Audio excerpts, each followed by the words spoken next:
राधे राधे दोस्तों, जय श्री कृष्णा। आप सभी का स्वागत है आपके अपने चैनल पर। आज हम सुनाने जा रहे हैं एक ऐसे लालची और मकार सेठ की कहानी जो लोगों की मजबूरी का फायदा उठाकर उन्हें ब्याज पर पैसा देता था। उसका लालच इतना बढ़ चुका था कि उसे हर समय सिर्फ धन ही दिखाई देता था। लेकिन कहते हैं कि लालच का अंत हमेशा बुरा होता है। आखिर एक साधारण सा जाट उसे ऐसा सबक सिखाता है, उसकी सारी अकड़ धरी की धरी रह जाती है। आइए शुरू करते हैं आज की रोचक कहानी। एक गांव में एक बहुत ही बड़ा धनवान सेठ रहता था। गांव के अधिकतर लोग जरूरत पड़ने पर उसी से ब्याज पर पैसा लेते थे। लेकिन सेठ का नियम बड़ा ही कठोर था। वह जरूरतमंदों की मदद नहीं बल्कि उनकी मजबूरी से कमाई किया करता था। थोड़ा सा कर्ज देता और बदले में कई गुना ब्याज वसूलता था। रात को जब हवेली के सभी लोग सो जाते, तब भी सेठ अपनी तिजोरी खोलकर नोटों की गड्डियां गिनता रहता। उसके मन में बस एक ही विचार चलता, कैसे इस धन को और बढ़ाया जाए। खेतों में मजदूर काम करते तो वह दूर खड़ा निगरानी करता रहता। कोई मजदूर दो पल बैठ जाए या पानी पीने के लिए रुक जाए तो वह तुरंत उन्हें डांटने लगता। लंबा चौड़ा शरीर, गोल पेट, बड़ी बड़ी मूछें, सिर पर राजस्थानी पगड़ी और चेहरे पर घमंड। जब वह गांव की गलियों से निकलता तो लोग मजबूरी में उसे नमस्कार करते थे, सम्मान से नहीं बल्कि इसलिए कि कभी न कभी उन्हें उसी से पैसे लेने पड़ सकते थे। अगर कोई समय पर ब्याज चुका देता तो सेठ मीठी मीठी बातें करता, लेकिन एक दिन की भी देरी हो जाए तो उसका असली चेहरा सामने आ जाता। वे लोगों को अपमानित करता, धमकाता और उनकी जमीन जायदाद तक हड़पने की कोशिश करता। पूरे गांव में उसकी मक्कारी और लालच की चर्चा होती थी। उसी गांव में एक जाट भी रहता था। वह बहुत ही अमीर तो नहीं था, लेकिन मेहनती, ईमानदार और दयालु था। उसके घर में किसी चीज की कोई कमी नहीं थी। गांव का कोई भी व्यक्ति मुसीबत में पड़ता तो जाट बिना किसी लालच के उसकी मदद करता। यही कारण था कि पूरे गांव में उसका बहुत ही सम्मान था। गांव वालों का यही सम्मान सेठ को बिल्कुल भी पसंद नहीं था।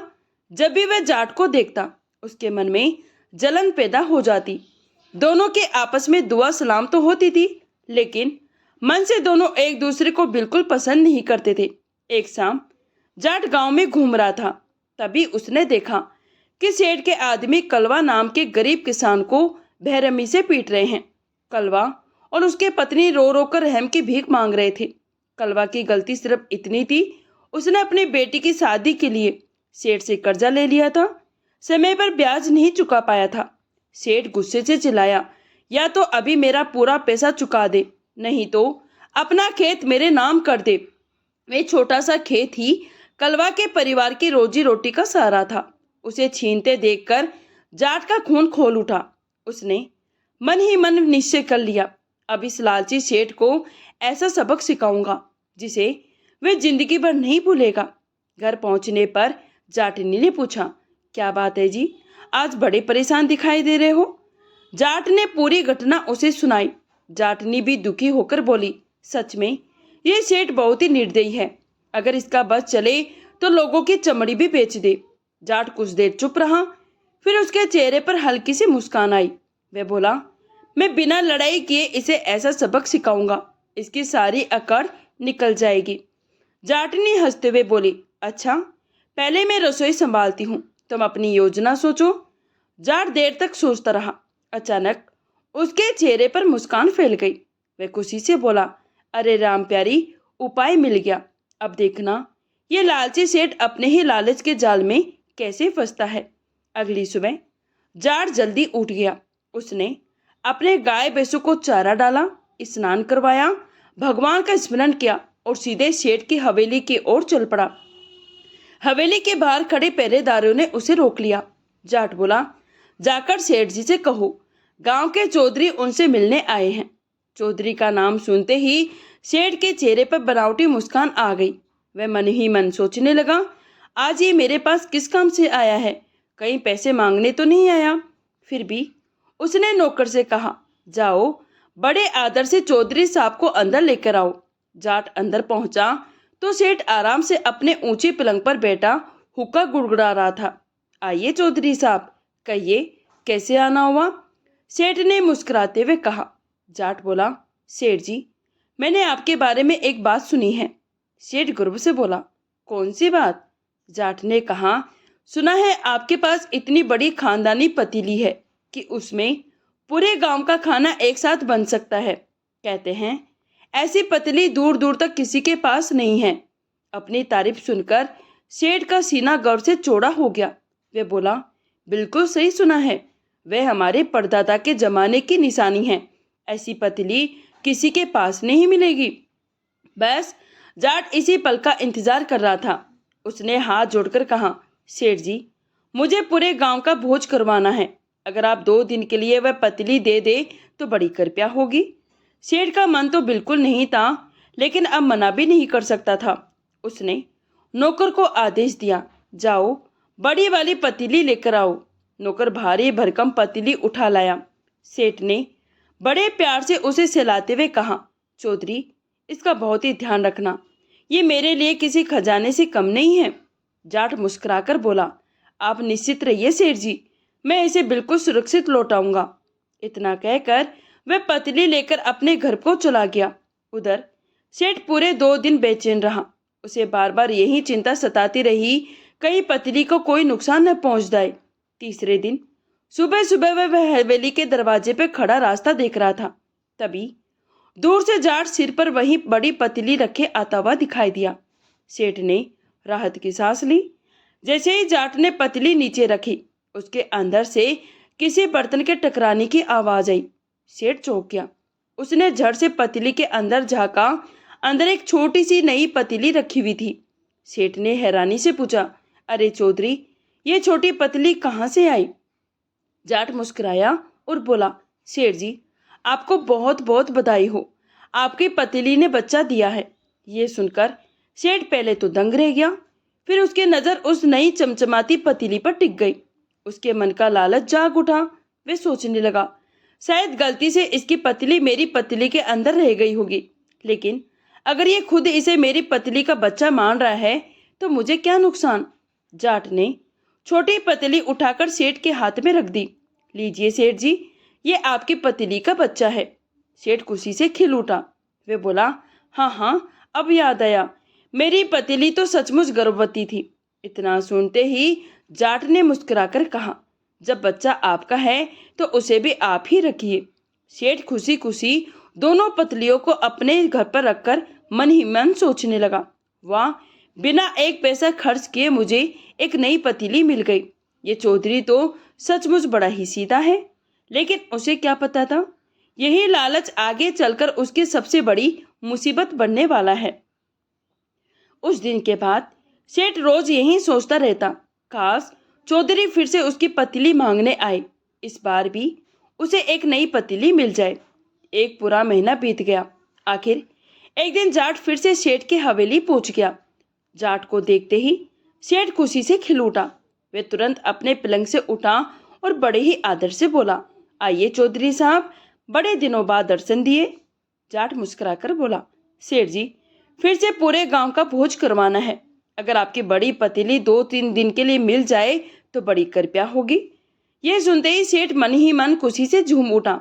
उसे लगा, इस बार तो जरूर एक और नई पतीली मिलने वाली है। उसने बिना एक पल गवाए नौकर को आवाज लगाई, जल्दी जाओ, हमारी खानदानी पतीली लेकर आओ। नौकर पतीली उठा लाया।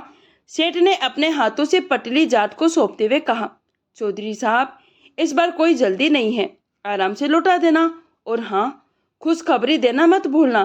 जाट मुस्कुराया और बोला, जैसी आपकी इच्छा सेठ जी। इतना कहकर वह पतीली लेकर अपने घर चला गया। इधर सेठ हर दिन नई पतीली मिलने के सपने देखने लगा। 2 दिन बीत गए, 4 दिन बीत गए, पूरा एक हफ्ता निकल गया, लेकिन जाट पतीली लौटाने नहीं आया। अब सेठ की बेचैनी बढ़ने लगी। वे रोज हवेली के दरवाजे पर खड़ा होकर रास्ता देखता। हर हावट से उसे लगता शायद चौधरी आ गया होगा, लेकिन हर बार उसे निराशा ही हाथ लगती। धीरे धीरे 1 महीना बीत गया। अब सेठ का धैर्य पूरी तरह जवाब दे चुका था। एक सुबह अचानक जाट उसकी हवेली में पहुंचा। सेठ दौड़ता हुआ उसके पास आया, लेकिन इस बार उसके हाथ खाली थे। सेठ घबराकर बोला, अरे चौधरी, मेरी पतीली कहाँ है? जाट ने गहरी सांस ली और उदास चेहरा बनाकर बोला, सेठ जी, क्या बताऊं, आपकी पतीली अब इस दुनिया में नहीं रही। सेठ चौंक गया। क्या मतलब?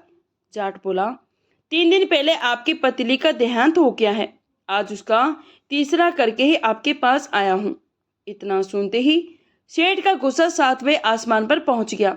वे जोर से चिल्लाया, अरे मूर्ख, बर्तन भी कहीं मरते हैं क्या? मुझे बेवकूफ बना रहा है। जेठ बड़ी मासूमियत से बोला, सेठ जी, जब आपकी पतली बच्चा दे सकती है तो मर भी तो सकती है। ये सुनते ही सेठ का चेहरा लाल हो गया। वे गुस्से में कांपते हुए बोला, मैं तुम्हें नहीं छोड़ूंगा, पूरे गांव के सामने तुम्हारी पोल खोल दूंगा। जाट शांत स्वर में बोला, ठीक है सेठ जी, जहां आपकी इच्छा हो वहीं चलेंगे। लेकिन उसके चेहरे की मुस्कान बता रही थी कि उसकी योजना अब सफल होने वाली है। अगली सुबह सेठ अपने 4-5 नौकरों को लेकर सीधे जाट के घर पहुंच गया। वे जोर जोर से चिल्लाने लगा, अरे चौधरी, बाहर निकल, आज मैं पूरे गांव को बता दूंगा कि तू कितना बड़ा धोखेबाज है। सेठ का शोर सुनकर देखते ही देखते पूरा गांव वहां इकट्ठा हो गया। सेठ गुस्से में बोला, गांव वालों, इस जाट ने मेरी खानदानी पतीली मांगी थी और अब कहता है वे मर गई। भला बर्तन भी कहीं मरते हैं? गांव वाले भी हैरानी से जाट की तरफ देखने लगे। एक बुजुर्ग महिला बोली, चौधरी बेटा, अगर तुमने इनकी पतीली ली है तो लौटा दो, बर्तन भला कैसे मर सकता है? जाट ने बड़े शांत स्वर में कहा, माई, आपकी बात बिल्कुल सही है, लेकिन पहले आप सेठ जी से एक बात पूछिए। सबकी नजरें सेठ पर टिक गई। जाट बोला, कुछ दिन पहले जब मैं इनकी पतीली लौटाने आया था तब उसके अंदर एक छोटी पतीली भी थी। मैंने कहा था बड़ी पतीली ने बच्चा दिया है। तब सेठ जी ने खुशी खुशी उस छोटी पतीली को अपनी पतीली का बच्चा मानकर रख लिया था। अब आप ही बताइए, जब पतीली बच्चा दे सकती है तो मर क्यों नहीं सकती? बस इतना सुनना था, पूरे गांव में जोरदार ठहाका गूंज उठा। लोग हंसते हंसते दोहराने लगे। किसी ने कहा, वाह रे लालच। दूसरा बोला, सेठ जी, जब बच्चा मान लिया था तो अब मौत भी माननी पड़ेगी। सेठ का चेहरा शर्म और गुस्से से लाल हो गया। उसे समझ में नहीं आ रहा था कि क्या जवाब दे, लेकिन अपनी बेइज्जती सहन न कर पाने के कारण वह चिल्लाया, चौधरी, मैं तुझे राजा के दरबार में घसीट कर ले जाऊंगा, वहां तेरी सारी चालाकी निकल जाएगी। जाट मुस्कुराकर बोला, मुझे मंजूर है सेठ जी, जहां आपकी इच्छा हो वहीं चलेंगे, लेकिन 2 दिन बाद चलेंगे। सेठ ने पूछा, 2 दिन बाद क्यों? जाट ने मासूमियत से जवाब दिया, क्योंकि 2 दिन बाद आपकी पत्नी की 13वीं है। पहले वे कर ले, फिर आराम से राजा के दरबार में चलेंगे। ये सुनते ही पूरा गांव फिर से ठहाकों से गूंज उठा। सेठ गुस्से से पैर पटकता हुआ वहां से चला गया। उसे पूरा विश्वास था कि राजा उसके पक्ष में फैसला देंगे और जाट को कड़ी सजा मिलेगी। लेकिन उसे क्या पता था, राजा के दरबार में उसका लालच ही उसके खिलाफ सबसे बड़ा सबूत बनने वाला था। अगले दिन राजा का दरबार सजा हुआ था। सेठ हाथ जोड़कर बोला, महाराज, इस चौधरी ने मेरी पुश्तैनी पतीली मांग कर ली थी। अब वह उसे लौटाने के बजाय कहता है कि आपकी पतीली मर गई। आप ही बताइए, क्या बर्तन भी कभी मरते हैं? राजा को भी पहले तो सेठ की बात सही लगी। उन्होंने तुरंत सैनिकों को आदेश दिया कि चौधरी को दरबार में बुलाया जाए। कुछ ही देर में जाट दरबार में पहुंच गया। राजा ने गंभीर स्वर में पूछा, चौधरी, क्या तुमने सेठ की पतीली ली थी? जाट ने हाथ जोड़कर उत्तर दिया, जी महाराज, ली थी। राजा ने फिर पूछा, तो उसे लौटाया क्यों नहीं? जाट शांत स्वर में बोला, महाराज, मैं कैसे लौटाता? उनकी पतीली तो मर गई। यह सुनते ही राजा नाराज हो गए। उन्होंने कहा, चौधरी, कैसी अजीब बातें कर रहे हो, भला बर्तन भी कहीं मरते हैं? जाट विनम्रता से बोला, महाराज, यदि अनुमति हो तो मैं पूरी बात बताना चाहता हूँ। राजा ने इशारा किया, कहो। तब जाट ने पहली बार पतीली मांगने से लेकर छोटी पतीली को बच्चा बताने और शेर द्वारा उसे खुशी खुशी स्वीकार करने तक की पूरी घटना विस्तार से सुना दी। सारी बात सुनते ही राजा अपनी हंसी नहीं रोक पाए। पूरा दराज दरबार ठहाकों से गूंज उठा। राजा मुस्कुराकर सेठ से बोले, सेठ जी, जब आपकी पतली बच्चा दे सकती है तो मर भी तो सकती है। आपने लालच में आकर छोटी पतली को अपना बच्चा मान लिया था, अब अपनी ही बात से कैसे मुकर सकते हैं। शेर शर्म से सिर झुकाकर खड़ा रह गया। तभी जाट ने राजा को बताया, सेठ वर्षों से गांव के गरीब लोगों से अत्यधिक ब्याज वसूलता है, उनकी मजबूरी का फायदा उठाता है। राजा का चेहरा गंभीर हो गया।